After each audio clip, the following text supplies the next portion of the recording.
recording has started, and what I'm going to do is I am going to open up to page 265 in our book, and we're going to create an auxiliary view for the part that we have there.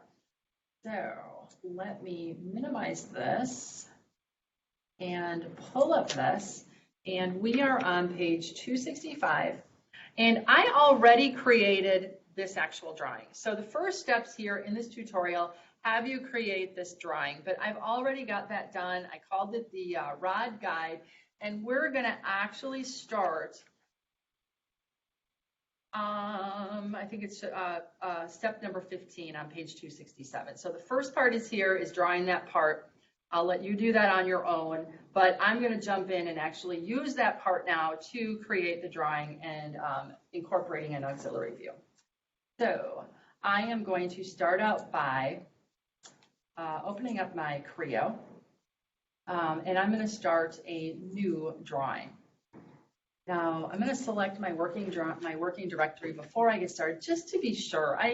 When I'm opening another one, it should open it from that working directory, but I don't know. I feel like I always want to make sure that I'm in my working directory, because then I don't have any issues. So I'm going to start new, and I want to create a drawing, and I want this drawing to be called rod_guide, but I already did one like that, so I'm going to do guide in all caps, because it's going to use this for the name that is in the title block. So guide_rod, oh, I already did it. So I'm going to do 2. And then my default model, I'm going to browse, and that is going to be the rod guide right here, the part file, open. And I'm going to use a template, but I'm going to use my LTC border. So in my working directory here, I copied each one of those templates along with, now if I show here, I don't think I'm able to see it. It's only doing DWR or DRWs for the drawings, but in that same directory is the LTCA format file. Okay, so it has to be in that same directory. Otherwise, when you pull up the template, it's not going to have populated all the stuff in the title block. Okay, so make sure that the format sheet and the templates are in the same working directory. So I'm going to pick the 2-view template here, and I'm going to say open. And it's selected here, so I'm going to say okay. All right, so it created this for me, and from that template, I have automatically the front view and the right side view. But I'm not going to use these 2 views here. I'm not going to use these 2 views. So the first thing I'm going to do is I'm going to select this front view. I'm not going to use that because it's really not a nice looking good view to look at. And instead, I'm going to double click on it to bring up the drawing view box, and we're going to switch this view to be actually the top view. Okay. So I put top in the view name, and I go down here and I select top here because I want to get the top view of it. And I'm going to hit OK. And I'm going to say yes and yes. Okay. So now you'll notice that it switched to the top view here. Okay, which is good. The other thing I'm going to do is this right side view, which is looking at the top view in this orientation. It's not going to be a view that I'm going to use. So I'm going to just select it and then hit delete and get rid of it. Okay. Now, you'll notice that there's like kind of junk on the screen, if you would, and I want to get rid of some of those planes that I'm just not going to use in my drawing itself. So I'm going to go down over here underneath the model tree. I'm going to select that right plane. I'm going to right click. I'm going to say hide in model. And I'm going to do that very same thing, again, right clicking after I select for each one of these. And then lastly, I need to go to the upper datum, okay? And I also need to hide that in my model too. So now I've got like a nice clean view here. I want to move this up a little bit. So I'm gonna click on this, and I'm gonna right click, and I am going to say lock view movement. So I need to lock view movement, and then what I'm gonna do is I'm gonna scooch this up so that it's more in that top view area-ish, okay? Okay, and then now I'm going to create an auxiliary view from here. So in the layout tab, right here is an auxiliary view. So I'm going to click on auxiliary view, and I'm going to select the plane that I want to look at. Okay, so it's going to be this edge right here that is, you know, at that 45-degree angle. And you'll notice that I can only move this then, you know, perpendicular to that line, because that's the line of sight that I have. So I'm going to stick that right about there. Okay, now this is in that solid view looking, and we don't want it to look like this. So I'm going to double click on this, and it comes up to that drawing view. And I'm going to go down to view display, and instead of the follow environment, I am going to say hidden. Okay, and then I'm going to apply and hit OK, and I'm good to go. And now it's in that same type of view. Now, the one thing I didn't add here as I'm looking at it, I didn't put my radiuses on, or the fillets and the rounds on each one of those surfaces. So you'll notice that some of the lines are missing only because of that. I'm not going to worry about that here, but just so you know, that's why mine looks a little bit different. I don't have those on there for no other reason than I forgot to do it at the very end. Now what I want to do is I want to make these views larger on the sheet of paper. So down here at the very bottom of the screen, the bottom left-hand corner, you'll notice that there, and I'm going to kind of pull your direction down here, it says scale is equal to 1/3. I want to set this, I'm going to double click on that, and I can change that value to 0.5. Okay, and now it's going to make these views a little bit bigger here on my screen, and they are more appropriate to the size. And you could still continue to play around with that if you want to. Now I'm gonna click on this, and I'm gonna move this view just a little bit away so that there's a little bit more room in between that top view and that auxiliary view. Okay, and now I'm ready really to do the dimensioning and things to this. So let's see where I'm at. I'm on the dimensioning side of things. Now, I will say, and I encourage you to do this because I think it's good to do, but I'm not going to do it for my demonstration. Let me go back to underneath here. They have you put these snap lines for your dimensions around each one of these views. I'm not going to take the time to do that for our demonstration. Again, they're there for guides, okay, but you don't have to use them. But they're nice snaps to kind of get your dimensions in place so that everything is even. When we set up the template, we put those in there, so when they come in, we have those already set. But again, I'm not going to add those separately at this point, but it walks you through that process. I encourage you to do that, but just to make our demonstration a little bit shorter, I'm not going to worry about those snap lines around my auxiliary view. Okay, so I am going to go over to, I think I'm at about step number 33. So I'm gonna click on my auxiliary view, and I am going to go to annotate, and I'm going to show model annotations. Okay, and this tab comes up here.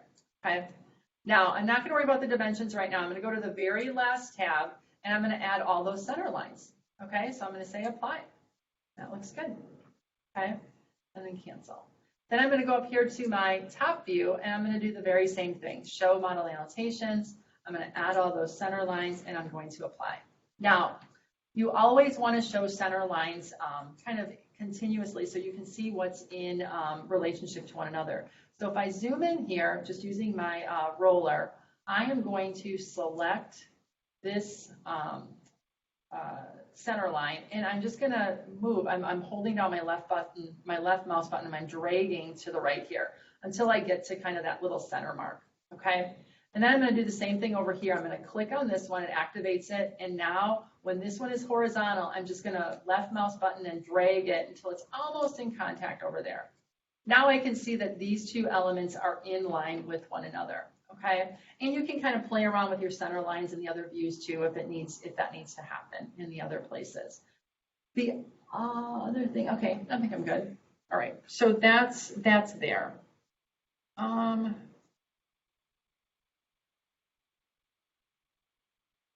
The next thing I'm going to do is I'm going to add in some dimensions here.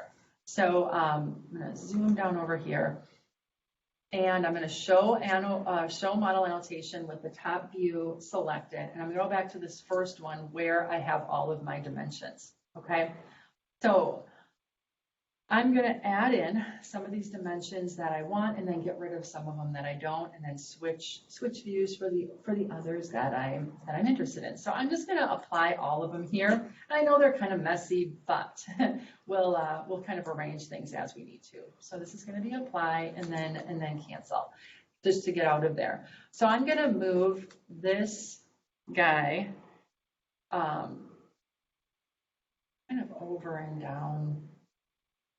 I think I'm not really pleased with that, but that's okay. I'm going to scooch this one over, and again, we can move these around as we have the ability to when we get them kind of in place here. This one down here, here's a radius here. Now this 45-degree angle, where it's at, I'm not going to use, so I'm just going to hit delete. Now I can either hit the X here, or I can hit the delete button itself. This diameter or this radius of 0.88, I'm going to put that in my other view. So I'm going to select that. I'm going to switch views to over here. Yep, I'm going to scooch that up there. This guy, I'm not crazy about this, but what I might do, just move this over and this way. A little bit more room here, and then we're going to move this guy down. There we go. There we go. It's more centered on the drawing too, which is better. And then I can move this over like that. And again, those snap lines are nice, you know, really for that purpose of getting things where we want them to be. Okay. Now I've got my diameter of 3/4. I'm going to switch views for that one to go down here. Okay, so that's there, and I can move that up a little bit. And then also, this is where you'll notice that it pulls it right from the center. I don't want that, so I'm going to kind of select and go to the end point of that dimension until I get past the start of that center line. So that's right there. Same thing here. I want to grab and show where that center line is, which is good. And actually I want to down here. And it looks like I need to add a center line through the middle. So if I go like this, and I increase this going up, and this one going down, that will work. Okay, cool. And I'm going to make a little bit more distance between these two guys. And then this one can come a little bit beyond. There we go, for the center of it. Okay, now I need to add a dimension, okay, between here and control here. Now hit the control in between so that you can actually get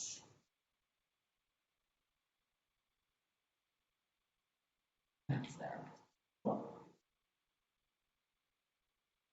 And this is a little bit close. I'm gonna there.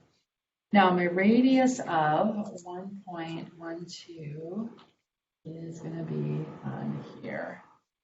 And don't line. I have my 1.7. I have this guy.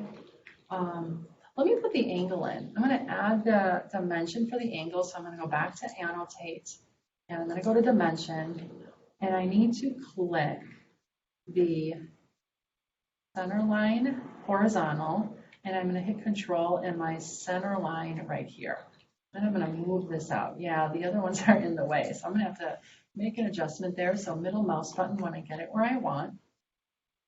And that means that I'm going to have to click on this and probably pull it like right here is a better spot for that. Now, you'll notice that I have the 2 by a diameter of 0.63. So let me click on that. And what's going to happen is you're going to find that this menu comes up and I can click dimension text. Now, because I'm using the same model and I have done this drawing a couple times before, kind of practicing for this, it remembers those annotations that I put in there. But if you go to dimension text here, this is where you can add a prefix and a suffix.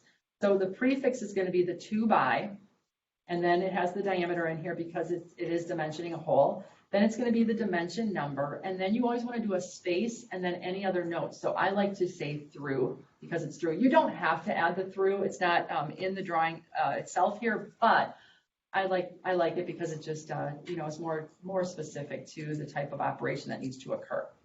Now the other thing that I want to do here is I'm going to select on this dimension right here, and I want to change the number of decimal places, and I'll do that through this menu where if you go down to round dimension underneath here, you can get a 3-place decimal.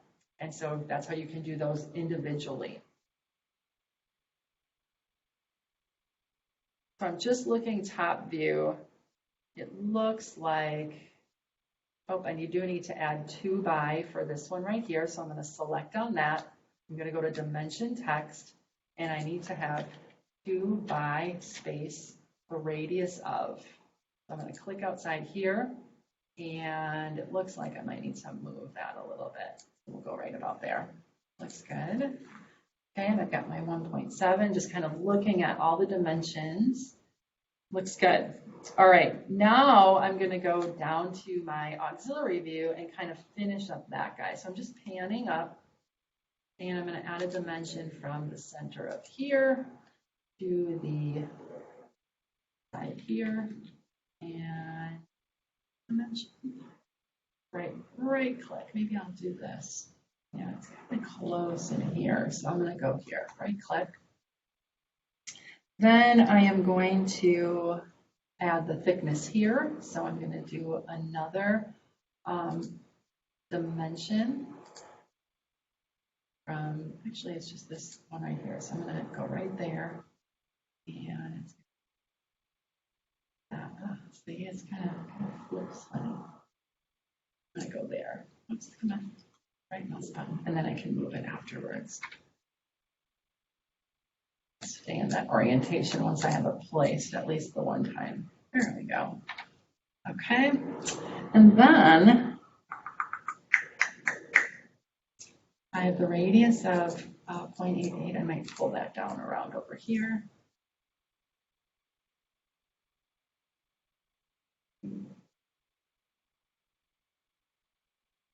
And I think that's all for my front view. Okay, so here we go. So dimensions wise, I think I look pretty good. Now, you will notice that I don't have my drawn by in here. So as I go over the top of it, notice that it selects. And if I double click there, it activates and I can put my name in there. So it's going to be KRR, material, right here. Material, double click on that box is going to be, I don't know, looks like a cast. Say cast aluminum. How about that? Aluminum. Drawing number. You can call it whatever you want, I guess. 1, 2, 3, 4, 5. And then it already has half scale in there for us because that's based on what we input for the drawing. So, oh, and then there would be a note down here, and I didn't put my fillets on, so it's not really accurate to what I have here, but under the annotate tab, you can add that note, and I'm just gonna place it like kind of where they have it, I don't know, right above the title block here. Okay, and it's just gonna say all fillets and rounds are 0.12.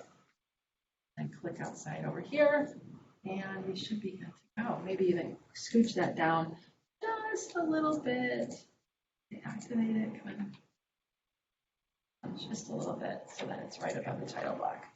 There we go. So now if I want to just kind of see what I did here and see if it looks okay, because we've still got those snap lines in there, which might be, you know, making it look a little bit more cluttered than what it actually is.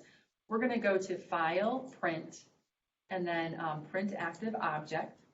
And I just want to do a preview. Okay, preview, because I want to make sure that all of my hidden lines are appropriate. I want to make sure that my dimensions look good without having the distraction of those snap lines. And as I look at it here, I think it looks pretty good. So you could go ahead and print it right here, right now, if you wanted to. Or at this point, you can take your snapshot of it to input it into a PDF. So you could do what is that, Windows Shift S.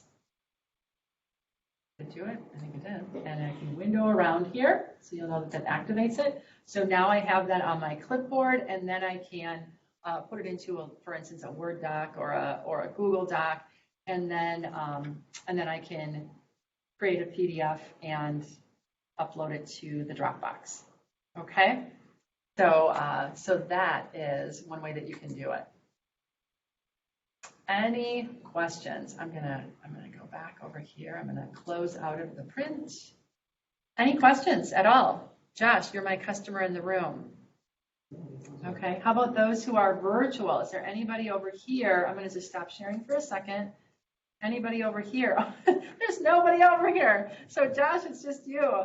You have my full attention. So no questions, Josh? No. Okay. All right. So that's an auxiliary view. That's what I wanted to go over today. Now, let's just take a peek back over at our last tutorial. And I don't think I'm going to do this last one. I'm going to let you guys do this one individually, but you're going to be drawing this part. And for some reason, I feel like we might have done this one already. We might have, and I don't remember. It says clamp base. It looks familiar to me. I think we did, like early on. So check your records and see if you have it. If not, it's not a hard part to create. But what you're going to do is you're going to create this time a 3-view drawing, and you are going to replace that front view with a section view. Okay, so again, it walks you through all of this. It has you, maneuver the dimensions and such, and then do your final. You're also going to add a little pictorial up in the corner as well. So take time to go through this one, because this is a really good example of kind of that 3-view look at things. And then once you have that last tutorial done, you have 4 drawings that you are assigned for the drawings of this.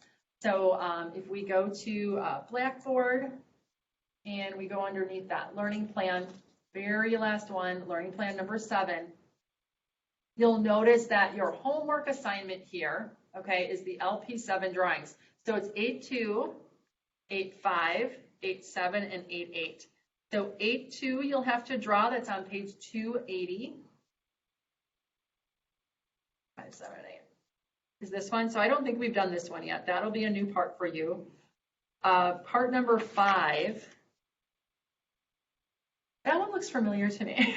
So I don't remember if we made this one or not, but you may have. But again, a really easy, straightforward part. But the last 2 I know we've done before. So the 3-hole support and the index feed, these 2 are going to be that you would have already done already. So you should be able to just start with creating the drawing because you have those models done already. Okay. Any questions at all? Okay. So that's where I'm going to stop today. So tomorrow when we get together, I'll take any questions you might have on any one of those 4 drawings that are assigned. And then otherwise, I'm just going to let you work. So if there are no questions tomorrow, or if nobody comes, then I'll assume no news is good news. So come with your questions tomorrow on any of those homework problems, because we'll have tomorrow and Thursday before those are due next week, Monday at the end of the day. Okay, that's all that I have, and I will sign off.